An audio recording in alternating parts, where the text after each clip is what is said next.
Ball python husbandry is the care that I am most confident about. I've kept them the longest, I've gone through the most issues, I've had the most success, and I've done the most research on them. It hasn't always been like this though. 4 years ago? Yeah, 4 years ago is when I first started and got Sunny here. He was very young. I did a video on him like the day after I got him, I think. It's still on the channel. But today I thought I would talk about my awful ball python husbandry. So back in the ripe year of 2013, December 2013 to be exact, my early Christmas gift was my very first snake. Hey, I'm Alex from the NC Nature News, and today I'm going to be showing you the newest addition to our group, and that is a ball python, specifically a yellow-bellied ball python. So I just got it 2 days ago, and it is still a baby, only 4 months old. He's in this tank right here, so I'm going to get him out. So he's going to grow to about 4 feet, I think. I guess a snake was something I wanted for quite a little while, and I did lots of research on which species I wanted. I finally decided I wanted a corn snake, and there's a reptile expo coming up, and it's the one we decided to go to. I was going to go there. So I mean, hey, at least we're starting off on a good place. We didn't go to Petco to get it, and I walked around the area. I found lots of booths with different corn snakes, because obviously they're like everywhere, and I sort of almost decided on one. There were a couple that were pretty cool, but then I wandered on over to the ball python area, and there were lots of sellers. There's one pet store, I won't say the names of any of them, but there was a pet store set up there, and Sunny was one of the animals there. They had a ton of ball pythons. They all looked quite healthy. However, I didn't know anything about ball pythons. I went there for a corn snake, and I think my mom didn't want me to get anything with python in the name because it sounded too big and scary. But we talked to the people there. They said, oh yeah, they just get like 4 to 5 feet. I can't remember exactly what they said. And they gave all of this general information. That was one of my first issues. I just assumed that everything they said, since they're the sellers, is the word that I can take. Why would I question it? They sell ball pythons. Now it's possible that you know. It's best to ask lots of people and use lots of resources and put a lot of time ahead of time before you get a certain animal, especially if it's your very first one. So that was kind of my first flaw. So I don't remember everything they said. I do remember I got to get some pictures with one of their adult female ball pythons, and I was like, whoa, if this snake is gonna be that big someday, that'll be so cool.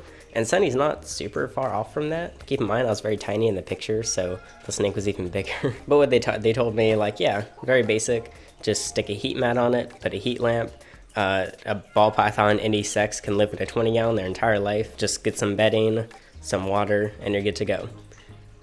It's a bit, I mean, technically, in a way, that's right. 20 gallon is very tight, depending on who you ask. If you're asking me, it's quite small. But it was like, okay, cool.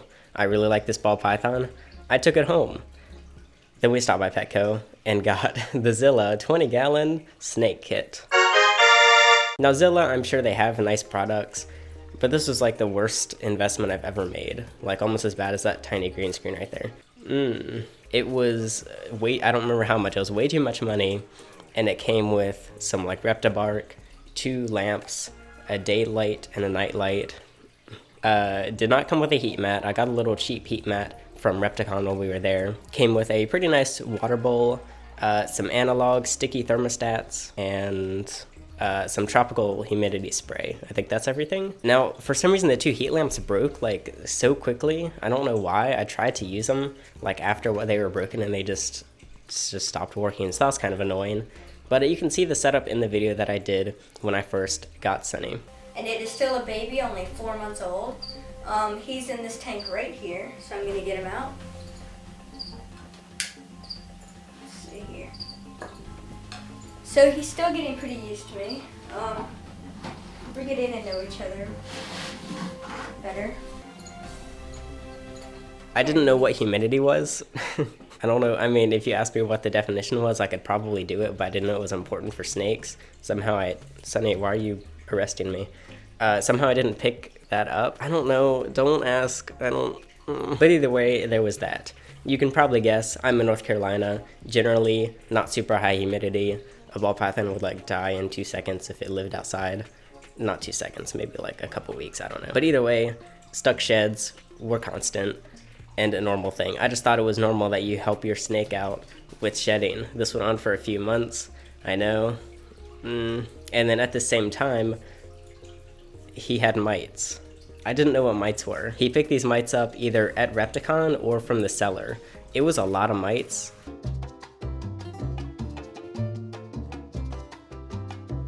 Now, I noticed the mites somewhat quickly, and then I researched and realized what they were.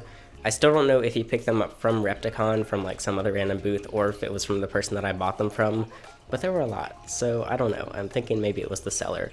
Can't say for sure though. But either way, this was my first time dealing with an issue with kind of any reptile, I guess. I got some mite spray. I was struggling. I had to throw a lot of the Zilla stuff away, which honestly I'm really glad because it forced me to throw away those stupid little sticky thermostats that always, like, if you don't know, I've talked about this in the past, but I might just be making assumptions that you know about them.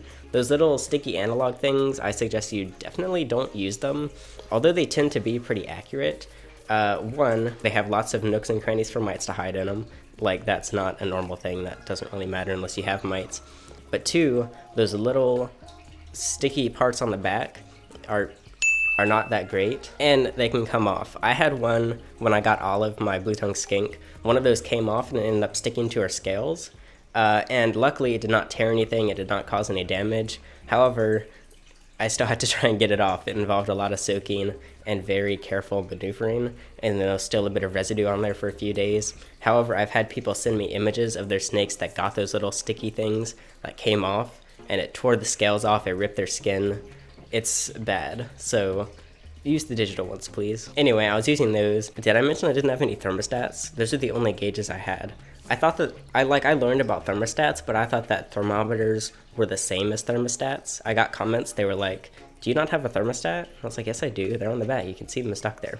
So at this point, we're a couple months into keeping the ball python. 13-year-old me is struggling with the mites. I have nothing regulating any of the temperatures or humidity.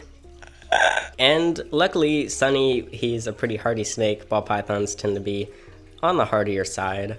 So luckily, he was just chilling. He was tolerating my mistakes. From this point, I had to replace the wood chips, which they didn't hold any humidity. I haven't used Reptibark since then.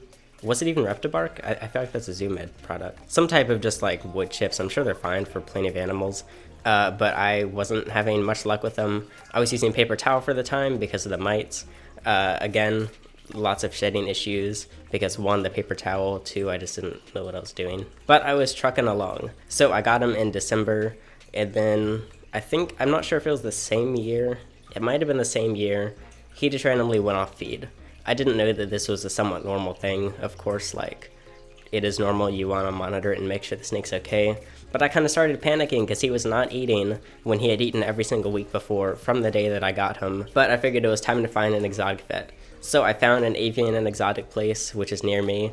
A really nice vet. All the staff were really good and did everything. And they were very impressed though. Here's one good thing that I did, is I had super specific data on my ball python. I was weighing him and measuring him like daily, monitoring him, adding little notes, kept track of all of his feedings, what size, how quickly he took it. It was very thorough and very good notes. So I definitely cared. It's not like I didn't care about doing it, I just wasn't caring for him correctly at the time. But anyway, I got complimented for my data. And then she gave him a physical, she checked some other stuff, I don't remember exactly. And then she was like, yeah, he's just off feed. This is normal for snakes. Bye. And so there's that $60 or $80, some amount of money that I'm never gonna get back. Had I just done a little research, I could have saved that money. I could have invested it in crypto and it would have been worth a lot now. But yeah, we're a tiny bit of ways into caring for him. He's still doing pretty good. I'm still making videos at the time because I made my channel like before doing this. I just had no audience, so no one was really correcting or critiquing any of my care, which obviously that's not your responsibility.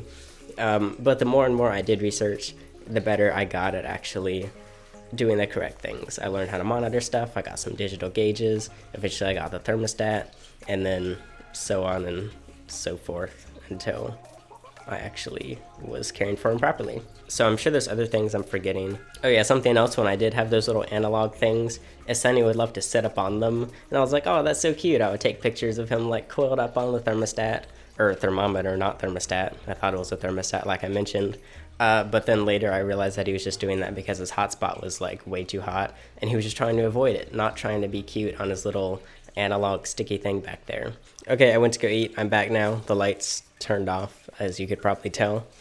I don't know if there's really a moral to this. It's just, I thought I'd share my story of stuff that people didn't notice in my first couple of ball python videos, probably because they got like 2 views within the first like 3 months. So nobody cared anyway. So thankfully there's a lot of supportive people that are happy to help you out now when starting keeping reptiles or just improving your care so that you don't end up like 13-year-old me.